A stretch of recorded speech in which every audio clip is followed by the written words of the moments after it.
Hello, it's your boy Miguel from the mobilemechanic 757, working on a 5.7 Dodge Challenger. I just replaced the thermostat, which is sitting right there. All you have to do is take this part of the breather off. It goes just like that. You just loosen right here, and you loosen right here, and you just move it out of the way. From that point forward, all you need is a 13 millimeter. This will really help you a lot, but the thermostat bolt is sitting right here, and you got one that's a little bit further backwards, and that's also a 13. And all you do is just pull this off, pull the thermostat off, replace it, and put your bolts in. Then your next question is, well, how in the world do I bleed it? Well, there's two ways of doing it.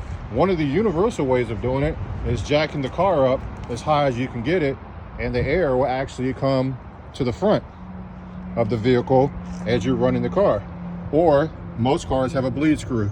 On the Dodge Hemi, it's sitting right here, and I'm using a T50, and all you have to do, I've already loosened it, is pretty much pull it out completely. It has some thread seal on it. If you want to put some more, that's on you.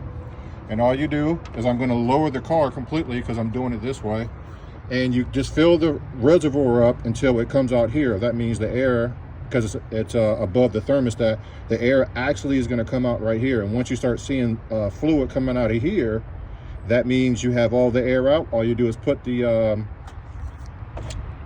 this back in, tighten it up, and then turn the car on. And anytime you have to refill it or whatever you need to do. But the main thing is, that's how you get the air out of the system. So you just top it off over there, the reservoir. But once it comes out here with the car off, you got all the air out of the system. And also, this is where your thermostat is. It's sitting right there with two 13 millimeter bolts. If you like this video, please like, subscribe, and share. And there's two things. Anytime you open up your coolant system, you're doing your repair, and now you know how to bleed the system out and where the bleeder is. I'm here for you, customers. Thank you.